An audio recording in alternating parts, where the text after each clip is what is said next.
Welcome back, folks. October is Domestic Violence Awareness Month, and Iron Mountain's Caring House is memorializing domestic violence victims. TV6's Iron Mountain Kingsford Bureau reporter Blake Ryerson shares the importance of the Caring House and raising awareness of domestic violence.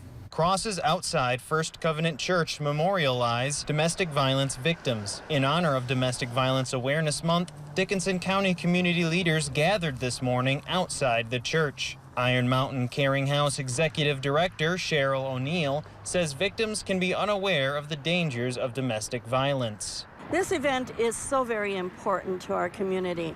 So many times victims, men, women, and children, do not recognize the danger that domestic violence presents. 53 crosses represent each life lost to domestic violence in Michigan over the past year. O'Neill says Caring House can provide planning to victims. Our theme this year is every child deserves a safe home, and that's a message we want to get out. We're not telling victims you have to leave your partner. We're saying you need intervention, you need help, you need safety. We're here to help you, even if it's just doing safety planning. Dickinson County Probate Court Chief Judge Julie Lacoste thanks the Caring House for its role in the community.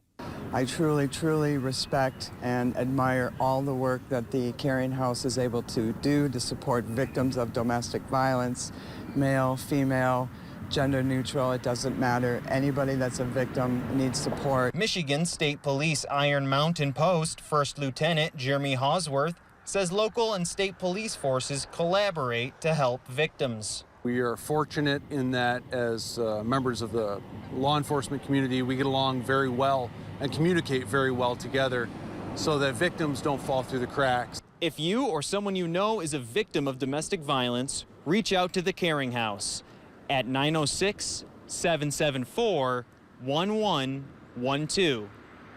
Blake Ryerson, TV6 News, Iron Mountain. Well, thank you, Blake.